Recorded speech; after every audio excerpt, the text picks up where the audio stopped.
설교의 제목은 예비하신 복을 누리는 비결은 이것뿐입니다. 입니다. 여러분들에게 이 신앙의 모멘텀은 언제였습니까?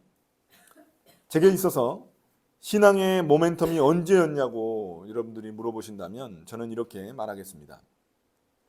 제가 처음 대학교 때 예수님을 인격적으로 만났던 일이 첫 번째 제 신앙의 모멘텀이었습니다. 그리고 두 번째 모멘텀은 제가 다닌 신학교에서 아침마다 묵상하며 하나님을 만났던, 경험했던 일입니다. 제가 묵상을 통해 하나님을 만날 수 있었던 비결은 무엇이었을까요? 묵상의 비밀은 단 하나, 순종에 있습니다. 묵상은 나를 향하신 하나님의 뜻을 깨닫는 일입니다. 그러나 그 뜻을 알고도 순종하지 않으면 아무 일도 일어나지 않습니다. 오늘 주신 말씀이 나를 향하신 하나님의 뜻이라고 믿고 그것을 순종할 때 기적은 일어납니다. 저는 묵상하며 많은 기적들을 경험했습니다. 그렇다고 해서 엄청난 기도 응답이 있었던 것은 아닙니다. 그러나 그 무엇보다도 말할 수 없는 기쁨과 평안을 경험했습니다. 하루에 1시간씩 기도하지 않아도, 성경을 1시간씩 읽지 않아도, 선교를 가지 않더라도 하나님은 우리에게 날마다 은혜를 베풀어 주십니다. 날마다 묵상하는 단 몇 줄의 말씀을 통해서도 우리는 하나님을 만날 수 있습니다. 그러나 순종이 없다면 그런 경험은 불가능합니다. 저는 오늘 말씀을 우리가 함께 보면서 다시 한 번 더 순종의 중요성을 깨닫게 되기를 바랍니다. 많은 그리스도인들이 이렇게 이야기하곤 합니다. 자신은 언제나 순종하고 싶은데 하나님이 자신에게 말씀하시지 않는다는 것입니다. 만약 하나님의 목소리를 직접 듣고 싶은 것이라면 저는 절대 들을 수 없을 거라고 말합니다. 하나님이 직접 음성으로 말씀하시는 경우는 거의 없기 때문입니다. 그러나 저는 또 동시에 하나님이 언제나 우리에게 말씀하고 계시다고 자신 있게 말할 수 있습니다. 우리의 마음속에 계신 성령이 우리에게 하나님의 뜻을 깨닫게 하시기 때문입니다. 그러니까 하나님이 음성으로 말씀하시지는 않으시지만 우리 안에 계신 성령께서 우리에게 알려주시기, 깨닫게 해주시기 때문입니다. 하나님이 자신의 뜻을 깨닫게 하시는 이유는 우리가 그 하나님의 뜻에 순종하기를 바라시기 때문입니다. 순종할 때 하나님이 우리를 향해 예비하신 복은 온전히 우리의 것이 됩니다. 그런데 왜 우리는 하나님의 뜻을 잘 깨닫지 못하는 것일까요? 무엇보다도 우리의 욕망이 들을 수 있는 우리의 귀를 막고 있기 때문입니다. 오늘 말씀에는 그런 대표적인 인물 한 명이 등장합니다. 바로 여로보암입니다. 하나님은 솔로몬 왕이 저지른 우상 숭배의 죄 때문에 이스라엘을 남과 북으로 갈라놓으셨습니다. 그리고 북이스라엘 왕으로 세운 사람이 바로 여로보암입니다. 하나님은 다윗 왕과 솔로몬 왕에게 하신 것처럼 여로보암 왕에게도 약속을 주셨습니다. 하나님의 뜻에 순종하며 살아갈 때 그의 왕위를 견고히 지켜주시겠다고 약속하셨습니다. 그럼에도 불구하고 여로보암 왕은 하나님의 약속을 신뢰하지 못하고 자기 마음대로 일을 저지르고 맙니다. 여로보암은 북이스라엘의 남쪽과 북쪽 끝인 그 베델과 단에 산당을 세웁니다. 산당은 제가 말씀대로 그 선왕당 같은 우리나라의 그런 겁니다. 그리고 그곳에 금송아지를 세워두고 하나님이라고 부르며 사람들에게 제사 지내게 했습니다. 이스라엘의 절기 날짜도 바꿔버립니다. 우리나라의 그런 추석이나 설날 바꾼 것처럼 바꿔버립니다. 그리고 제사장도 자기 마음대로 세워버립니다. 이것은 무엇인가요? 하나님이 주신 그 율법을 다 어긴 것입니다. 하나님이 정확하게 절기도 정하시고 제사장을 어떻게 세우는지도 정하시고 그 다음에 하나님 어떻게 예배하는지도 다 알려주셨거든요. 근데 자기 마음대로 그냥 다 바꿔버렸습니다. 율법을 어긴 것이죠. 지금으로 따지자면 거의 기독교 이단과 사이비를 만들어버린 셈인 것입니다. 이대로 내버려두면 남과 북이스라엘은 왕만 다른 게 아니라 신앙도 완전히 다른 그런 완전히 다른 나라가 되어버리고 맙니다. 이것은 하나님이 선택하신 그 이스라엘이 지금 그 이스라엘 하나님의 나라가 위기에 처해 있다고 말할 수 있는 것입니다. 이처럼 하나님 나라를 위협하는 가장 큰 적은 우리의 불신앙과 불순종입니다. 그렇다면 여로보암이 왜 이렇게 변질된 것일까요? 간단히 말하면 그의 욕심과 두려움 때문입니다. 욕심과 두려움은 동전의 양면과 같습니다. 욕심이 커지면, 욕심이 과도해지면 그것을 지키기 위해 두려움도 커지기 마련입니다. 여로보암은 어떻게든 자자손손 왕의 자리를 유지하고 싶었습니다. 어떻게 왕이 된 사람입니까? 그러니까 그 왕의 자리를 어떻게든 유지하고 싶었던 거죠. 그런데 혹시라도 그 자리를 빼앗길까 봐 너무나 두려웠던 겁니다. 그것을 어떻게든 지키려다 보니까 우상 숭배라는 방법까지 생각해낸 것입니다. 생각해 보십시오. 북이스라엘에는 산당밖에 없습니다. 북이스라엘에는 성전이 없어요. 그런데 남유다에는 솔로몬이 지은 웅장하고 화려한 예루살렘 성전이 있습니다. 성전 때문에 북이스라엘 백성들의 그 마음이 흔들리면 어떻게 합니까? 성전을 바라보면 막 성전에서 예배 드리고 싶지 않겠어요? 제사 드리고 싶지 않겠어요? 산당은 너무 초라한데 성전 보면 너무 크니까. 성전 때문에 백성들의 마음이 다시 남유다 쪽으로, 르호보암 쪽으로 향하게 될까봐 그는 너무나 두려웠던 겁니다. 이처럼 욕망과 두려움은 불순종을 낳고 결국 하나님을 우상으로 변질시켜 버립니다. 그럼 우리의 신앙은 어떻습니까? 하나님이라고 부른다고 해서 다 하나님인 것은 아닙니다. 내가 부르는 하나님이 내가 만든 신, 우상일 수 있습니다. 내 욕망에 따라 내 마음대로 만든 금송아지 하나님이 될 수 있습니다. 그래서 같은 하나님을 믿는데도 전혀 다른 모습의 크리스찬들을 우리는 종종 자주 보게 됩니다. 저는 세상 사람들보다 더 욕심 많고 더 이기적인 크리스찬들을 주변에서 많이 봤습니다. 그들이 믿는 하나님은 분명 내가 믿는 하나님과는 달라 보였습니다. 이처럼 왜곡되고 과도한 욕망은 불순종을 낳고 우리의 신앙을 우상숭배로 변질시켜 버립니다. 그럼 우리는 이러한 죄의 욕망을 어떻게 다루어야만 할까요? 날뛰는 죄의 욕망이 쉽게 잠잠해지던가요? 내 속에서 날뛰는 죄의 욕망을 제어하는 과정은 단번에 일어나는 과정이 아닙니다. 우리는 계속해서 내 속에서 일어나는 영적 전쟁을 통해 나를 제어하며 순종을 배워나가야 하는 것입니다. 그러나 순종할 기회가 무한정 주어지는 것은 아닙니다. 우리가 순종할 기회를 자꾸 무시하면 시간이 갈수록 우리의 마음은 점점 딱딱해지고 무뎌지기 마련이기 때문입니다. 마음의 고집이 깊이 뿌리를 내리면 그것을 다루기가 쉽지 않습니다. 그 사람이 바로 여로보암입니다. 하나님은 무명의 젊은 예언자 한 사람을 보내 여로보암에게 경고장을 날리십니다. 그 예언자는 하나님의 명령에 순종해 북이스라엘의 베델로 넘어갑니다. 그곳에서 금송아지를 하나님이라고 부르면서 제사 드리려는 여로보암을 만납니다.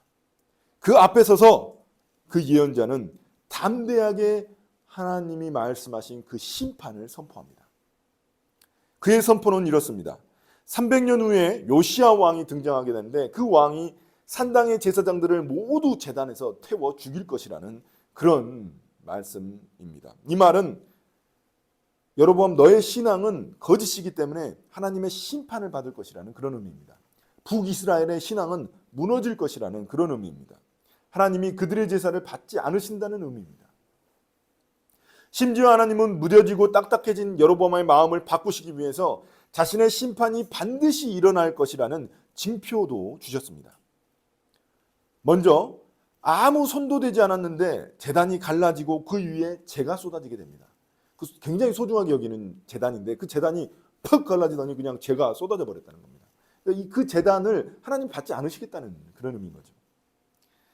그리고 또한 여로보암이 그 예언자를 잡으려고 손을 딱 뻗었다가 손이 마비돼가지고 그 예언자의 기도로 다시 그 손이 회복되는 일도 일어납니다. 자, 우리가 이런 기적을 경험했다면 어떻게 반응해야 할까요? 당연히 자신의 죄를 회개하고 돌이켜서 이제는 그 불순종을 그쳐야 합니다. 그런데 여로보암은 오히려 예언자를 붙잡아가지고 회유하려고 합니다. 예언자에게 자기 궁에 같이 와서 식사도 같이 하고 내가 물도 대접해주고 또 선물도 내가 준비했으니까 그것도 주겠다면서 그를 이렇게 회유하려고 합니다. 잡아두려고 합니다. 왜냐하면 그가 전한 그 심판을 저주를 축복으로 바꾸고 싶었던 것이죠. 우리가 그 발람 이야기 아시잖아요. 저주를 축복으로 바꾸고 싶은 그런 마음이 있었던 겁니다. 그러나 예언자는 단호하게 여로보암의 요청을 거절합니다. 하나님이 예언자에게 미리 말씀하신 바가 있기 때문입니다. 하나님은 예언자에게 밥도 얻어먹어서는 안 되고 물조차도 마셔서는 안 되고 얻어 마셔서는 안 된다고 말씀하셨습니다. 그리고 네가 왔던 길로 다시 똑같이 돌아가면 안 된다고 하셨습니다. 다른 길로 몰래 가라고 말씀하셨습니다. 그래서 그는 여로보암의 제안을 거부하고 단호하게 거부하고 다시 유다로 넘어갑니다. 이것이 13장 1절부터 10절까지의 내용입니다. 그런데 놀랍게도 이야기는 여기서 끝나지 않습니다. 하나님은 또 하나의 사건을 통해 여로보암의 회개를 촉구하십니다. 11절부터 갑자기 베델에 사는 늙은 예언자 한 사람이 등장합니다. 그는 그의 아들들을 통해 이 젊은 예언자가 여로보암 왕에게 했던 모든 말과 행동들을 알게 됩니다. 그러자 그는 그 즉시 젊은 예언자를 쫓아가가지고 그를 붙들려고 합니다. 아마도 이 늙은 예언자는 여로보암 왕 편에 서 있던 그런 예언자 같습니다. 왜냐하면 그 당시에 여로보암이 제사장들을 마음대로 세웠단 말이에요. 그래서 그거에 불만을 품고 이 남유다로 넘어간 많은 예언자들이 있었거든요. 제사장들이 있었거든요. 그런데 이 예언자는 여전히 여기에 남아 있는 거 보면은 분명히 여로보암 왕 쪽에 서 있었던 그런 예언자인 것입니다. 그런데 우리가 이 이야기를 읽을 때 기억해야 할 점이 있습니다. 제가 전에도 앞에도 말씀드렸지만 하나님이 이 예언자에게 말씀하신 명령이 있습니다. 뭡니까? 음식 얻어먹지 마라. 물조차 얻어먹지 마라. 그리고 왔던 길에서 다른 길로 돌아가라. 요 명령입니다. 그럼 하나님은 왜 이런 조상스러운 그런 명령을 하셨을까요? 얼핏 보면 우리가 이해가 잘 안 갑니다. 왜 하나님이 아니 그 먼 길에 와서 그 여로보암에게 그 하나님의 심판을 선포했으면 됐지. 왜 굳이 또 음식이나 물도 얻어먹지 말라고 하셨나? 에? 음식, 물 얻어먹는 거 그게 큰 일인가? 큰 잘못인가? 큰 대수인가? 이런 생각이 들 수 있습니다. 또 왔던 길로 다시 돌아가면 제일 빨리 돌아갈 수 있거든요. 근데 왜 다른 길로? 왔던 길로 다시 와 이렇게 돌아가면 금방 다 갈 수 있는데 다른 길로 가라는 것도 잘 이해가 되지 않습니다. 그러니까 아마도 하나님은 이 예언자의 행동을 통해 어떤 메시지를 전달하고자 하신 것 같습니다. 예언자의 행동을 통해 순종에는 타협의 여지가 있어서는 안 된다는 것을 보여주고자 하셨던 것입니다. 음식과 물을 예언자가 얻어먹으면 마음에 틈이 생겨서 타협할 여지가 생깁니다. 그 자리에 앉았다고 생각해 보십시오. 쉽게 엉덩이가 떼어지겠습니까? 음식 먹다 물 먹다 이제 선물도 받고 이제 거기서 그 자리에서 한 자리 하고 뭐 이렇게 되는 거죠. 그러니까 주님은 아예 물조차 얻어 마시지 말고 그냥 바로 돌아가라 이렇게 말씀하신 거죠. 그러니까 예언자는 자신의 삶과 행동으로 분명한 하나님의 뜻을 또 전달해야만 했습니다. 그러니까 메시지만이 아니에요. 자신의 행동을 통해서도 하나님의 메시지를 전달해야 하는 게 이 선지자의 역할입니다. 그러니까 이러한 선지자의 단호한 행동은 신앙을 타협하면서 이 백성들을 어떻게든 그 북이스라엘에 묶어두려고 신앙을 타협해가지고 그 신앙을 바꿔버린, 변질시켜버린 여로보암 왕에게는 굉장히 큰 어떤 메시지가 될 수 있었던 것입니다. 하나의 경고가 되었던 것이죠. 그럼 오던 길로 다시 되돌아가지 말라는 것은 무슨 의미일까요?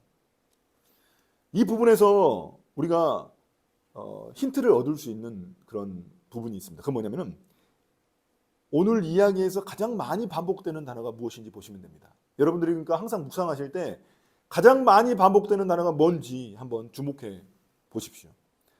자, 제가 이야기를 하자면 여러분들이 다 찾을 수가 없으니까 이 이야기에서 가장 많이 나오는 단어가 있습니다. 딱 눈에 띄실지도 모르겠는데 돌아가다 있나 돌아가다.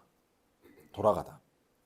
16절, 17절, 18절, 19절, 20절, 22절 쭉쭉쭉쭉쭉 나옵니다. 그러니까 그런데 이 단어가 33절에서도 똑같은 단어로 사용되고 있다는 것입니다. 그러니까 여로보암은 여전히 그 악한 길에서 돌아서지 아니하고, 그러니까 하나님이 원하시는 것은 여로보암이 지금까지 걷던 그 죄의 길에서 돌이키는 것입니다. 그런데 그는 그렇게 하지 않았습니다. 예언자에게 왔던 길로 다시 되돌아가지 말라고 하신 것은, 그 이유는 여로보암에게 지금까지 걸어왔던 그 죄악의 길로 다시 돌아가지 말라는 그 메시지를 전달하기 위함인 것입니다. 그러니까 이 선지자, 예언자의 이 행동, 말뿐만이 아니라 행동으로도 그는 하나님의 메시지를 다 전달해야만 하는 것이었습니다. 그러나 아쉽게도 이 젊은 예언자는 끝까지 하나님의 명령을 지키지는 못합니다. 그 역시 불순종의 길을 가고 맙니다. 그는 베델의 늙은 예언자의 낯익은 거짓말에 속아 넘어가고 맙니다. 처음에는 늙은 예언자가 집으로 가져갈 때 거절했습니다. 하나님이 명령하신 게 있는데 안 됩니다. 그런데 그는 속았습니다. 무슨 말을 했길래 늙은 예언자가 속았을까요? 자, 18절입니다. 18절 보시면 중요하기 때문에 제가 읽겠습니다. 나도 그대와 같은 예언자요. 주님께서 천사를 보내셔서 나에게 말씀하시기를 그대를 내 집으로 데리고 가서 밥도 대접하고 마실 물도 대접하라고 하셨소. 그러니까 늙은 예언자는 자신도 예언자고 또 하나님이 천사를 통해서 말씀하신 바도 있으니까, 그러니까 우리 집에 와서 같이 먹읍시다. 이렇게 거짓말을 한 겁니다. 그는 천연덕스럽게 주님의 이름까지 팔아가면서 거짓말을 합니다. 이것은 그가 주님을 두려워하지 않는 예언자였다는 것을 말합니다. 그러니까 그만큼 북이스라엘의 신앙이 아주 타락했다는 것을 보여주는 것입니다. 우리 역시 그리스도인으로서 하나님을 두려워하지 않는다면 그 신앙은 이미 타락한 것입니다. 이처럼 늙은 예언자의 낯익은 노련한 거짓말에 젊은 예언자는 속아 넘어가고 말았습니다. 여로보암 요청도 거절하고 늙은 예언자의 첫 번째 요청도 거절했는데 왜 이번만큼은 거절하지 못한 것일까요? 심판 예언을 여로보암 왕에게 전달하라는 그 큰 명령은 잘만 순종했습니다. 왕에게 가서 심판을 선포한다는 것은 죽음을 각오하는 거거든요. 목숨을 걸고 하는 거예요. 근데 그 큰 명령은 잘 순종해 놓고선 겉으로 보기에는 작은 명령이잖아요. 음식 얻어먹지 마라, 물 먹지 마라, 오던 길로 가지 말고 다른 길로 가라. 이거 어찌 보면은 심판 선포하는 거에 비해서는 작은 명령입니다. 그런데 그는 왜 넘어지고 말았을까요? 왜 순종하지 못했을까요? 순종할 거 끝까지 순종했으면 얼마나 좋습니까? 하나님이 기뻐하시는 순종은 온전한 순종이기 때문입니다. 겉으로 보면 그는 늙은 예언자의 소속과 경력에 속은 것입니다. 같은 예언자인데 자기보다 경력이 훨씬 더 앞서니까 그의 말에 쉽게 속아 넘어간 것입니다. 만약 저한테 40년 넘게 목회하신 노 목사님이 오셔가지고 하나님의 뜻이라면서 저한테 무슨 말씀을 건네주시고 뭔가 요청을 하신다면 저는 어떻게 할까요? 40년 나에 비하면 어마어마하신데 간곡히 뭔가를 부탁하신다면 저도 넘어가지 않을까요? 이러한 일은 우리 주변에서도 많이 일어납니다. 자기도 그리스도인이고 장로라면서 사기치는 사람들이 얼마나 많이 있습니까?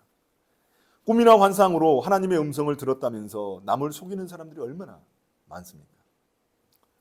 저는 어떤 의사 집사님에게 이런 이야기를 들은 적이 있습니다. 어느 날 같은 교회에 다니는 어떤 형제분이 병원에 찾아왔더랍니다. 그래서 왜 찾아오셨냐고 했더니 대뜸 돈을 빌려달라는 것이었습니다. 그래서 그 집사님이 왜 저한테 돈을 빌리러 오셨냐고 물었습니다. 그랬더니 그가 하는 말이 꿈에서 하나님이 알려주셨다는 것입니다. 믿어야 할까요? 믿지 말아야 할까요? 순종을 하더라도 먼저 영적인 분별력이 필요합니다. 자신이 직접 하나님의 뜻을 분별할 줄 알아야 합니다. 그러한 분별력은 하나님의 말씀을 날마다 묵상하고 기도하는 자에게 주어지는 것입니다. 만약 젊은 예언자가 늙은 예언자의 말을 듣고 먼저 하나님께 여쭤봤으면 어땠을까요? 응? 충분히 그는 하나님의 뜻을 분별할 수 있었을 것입니다. 명령하신 하나님의 뜻을 분명히 알았다면 그는 절대 속지 않았겠죠. 부분적인 순종, 하다만 순종은 하나님이 보시기에 불순종과 같습니다. 우리도 마찬가지입니다. 하나님의 뜻을 분별할 줄 알아야 온전히 순종할 수 있습니다. 그러나 젊은 예언자가 속아 넘어간 근본적인 이유는 따로 있습니다. 그것은 그의 마음에 벌써 빈틈이 생겼기 때문입니다. 그는 이미 용감하게 여로보암 왕에게 하나님의 심판을 선포했습니다. 중요하고 큰 명령 하나를 이제 완수한 것입니다. 순종한 것입니다. 그러다 보니까 마음이 어느새 느슨해지고 빈틈이 생기기 시작한 겁니다. 뭔가 큰 일을 하고 나면 이게 갑자기 느슨해지잖아요. 우리도 비슷한 겁니다. 또 육체적으로 많이 배고프고 잠도 못 자고 왔잖아요. 배고프고 또 피곤하고 그러니까 이제 방심하게 된 것입니다. 그러므로 그가 넘어지게 된 근본적인 이유는 늙은 예언자의 거짓말에 속았기 때문이 아니라 그는 이미 자기 자신에게 속고 있었던 것입니다. 마치 이번 항저우 올림픽이 아니죠. 항저우 아시안 게임에서 롤러 스케이트 선수가 방심해서 금메달을 놓친 것과 같습니다. 실컷 힘든 코스 다 넘어가고 이제 거의 이제 그냥 오기만 하면 되는데 마지막 한순간 방심해서 그는 많은 것을 놓치고 말았습니다. 군대 면제도 날아갔죠. 그러니까 축구도 원래는 한 골 먼저 넣고 나면 그때가 제일 위험합니다. 그 다음이. 왜냐하면 방심하게 되니까. 제일 위험한 법입니다. 이처럼 사탄은 우리가 큰일이라고 여기는 일을 마칠 때 우리를 노립니다. 우리의 마음이 느슨해지고 빈틈이 생기기 쉽다는 것을 사탄은 알고 있는 것입니다. 마귀는 우리가 순종하는 것을 너무나 싫어합니다. 그래서 우리의 연약한 마음의 틈을 공격하여 우리를 불순종의 길로 들어서게 하는 것입니다. 이처럼 온전히 순종하기 위해서는 유혹을 이겨내야만 합니다. 자, 그럼 늙은 예언자는 왜 거짓말을 하면서까지 젊은 예언자를 속이려 했을까요? 그는 아마도 북이스라엘에 내릴 하나님의 심판이 진짜인지 확인하고 싶었던 것입니다. 그 사람은 거짓 예언자란 말이에요. 그러니까 자기랑 비슷하다고 생각한 거죠. 그래서 이게 진짜인지 확인하고 싶었던 것이죠. 또한 하나님의 심판이 사실이라면 그것을 바꾸고 싶은 마음도 있었던 겁니다. 예언자의 입을 바꿔가지고 저주를 축복으로 바꾸고 싶었던 것입니다. 여로보암처럼 말이죠. 13장 21절부터 22절입니다. 그는 젊은 예언자를 집으로 데려와 식탁에 앉습니다. 그러자 하나님의 말씀이 갑자기 늙은 예언자에게 임하기 시작합니다. 이 늙은 예언자는 젊은 예언자가 하나님의 명령에 순종하지 못했기 때문에 죽게 될 것이고 조상의 무덤에도 묻히지 못하게 될 것이라고 예언합니다. 실제로 그 젊은 예언자는 집으로 돌아가다가 사자에게 물려 죽고 맙니다. 한번 넘겨보실래요? 이 사진이 있어요. 네, 사자에게 물려 죽고 맙니다. 그런데 이상한 일이 일어납니다. 그 사자가 젊은 예언자를 죽이기만 할 뿐 그를 물어 뜯어먹지 않은 것입니다. 심지어 그 옆에 있는 나귀도 여기 보이시죠? 나귀도 물어 죽이지 않습니다. 원래 사자는 배가 고프지 않으면 공격하지도 않습니다. 그런데 이렇게 예언자만 죽이고 말았다는 것은 이 사건이 평범한 사건이 아니라는 것을 말합니다. 이것은 불순종한 예언자에 대한 하나님의 심판이라는 것을 말해주는 것입니다. 하나님은 그의 죽음은 사자가 건들지 않게 하셔서 그 시체까지 다 물어 뜯어 먹어버리면 어떻게 됩니까? 그래서 그거는 피하게 하셔서 그에게 긍휼을 베풀어 주셨습니다. 또한 그는 죽음을 통해 하나님의 말씀이 반드시 이루어질 것이라는 것을 확실히 알려줄 수 있었습니다. 하나님은 그 예언자의 죽음을 무가치하게 만들지 않으셨습니다. 자, 이제 이런 일이 일어났으니 늙은 예언자가 그 젊은 예언자가 전한 심판의 말씀 믿지 않을 수가 있겠습니까? 이런 희한한 일들이 막 일어났는데 또한 북이스라엘에 대한 하나님의 심판을 더 이상 돌이킬 수 없다는 것도 이제 깨닫게 된 것입니다. 그래서 그가 32절에서 하는 말을 들어보십시오. 그는 죽은 그 젊은 예언자의 시신을 가져와 가지고 무덤을 만들어주고 난 후에 자신의 아들들에게 이렇게 부탁합니다. 자신이 죽으면 자신의 뼈를 이 젊은 예언자가 묻힌 곳에 같이 묻어달라고 말하면서 젊은 예언자가 말한 모든 예언이 이루어질 것이라고 고백합니다. 이제 인정한 겁니다. 이제 인정한 거예요. 이제 그 하나님의 심판이 이제 북이스라엘에 임할 것이고 자기가 그 심판을 바꿀 수 없다는 것을 이제 인정한 것입니다. 자, 그럼 이 정도면 여로보암은 악한 길에서 돌이켜야 하지 않을까요? 그러나 그는 모든 기회를 놓치고야 말았습니다.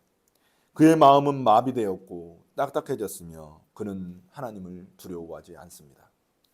그 결과 솔로몬이 갔던 불순종의 길을 똑같이 걷게 됩니다. 그 결과는 어떻습니까? 하나님은 그의 가문이 이 땅에서 흔적도 없이 사라지게 하십니다. 여기서 알 수 있는 것은 순종과 불순종의 결과입니다. 불순종은 죽음과 파멸을 가져옵니다. 하나님의 복은 오직 순종을 통해 우리에게 주어지는 것입니다. 이제 오늘 말씀을 마무리하겠습니다. 사랑하는 형제자매 여러분, 하나님이 예비하신 복은 오직 순종을 통해서 우리에게 주어집니다. 하나님은 우리를 복 주시길 너무나 원하시지만 우리가 순종하지 않으면 하나님도 어떻게 하실 방법이 없으신 것입니다. 물론 순종은 어렵습니다. 그러나 순종은 우리를 향하신 하나님의 기쁘신 뜻입니다. 아담과 하와를 생각해 보십시오. 인류에게 저주가 임하게 된 이유가 무엇입니까? 아담과 하와가 불순종했기 때문입니다. 그래서 우리에게 죽음이 왔던 것입니다. 그러나 예수님은 순종하셨기 때문에 우리에게 영원한 생명을 가져다 주셨습니다. 순종이 어려울 때마다 예수님을 기억합시다. 예수님도 겟세마네 동산에서 땀방울이 핏방울이 되도록 기도하시면서 순종의 길을 걸어가셨습니다. 순종이 쉽다면 왜 기도하십니까? 순종이 쉽다면 왜 땀방울이 핏방울이 되도록 기도하십니까? 하물며 우리는 어떻습니까? 그렇기 때문에 성령은 연약한 우리를 도우시는 것입니다. 성령의 능력으로 세상 유혹을 이겨내고 하나님이 예비하신 복을 누리는 우리가 되면 좋겠습니다.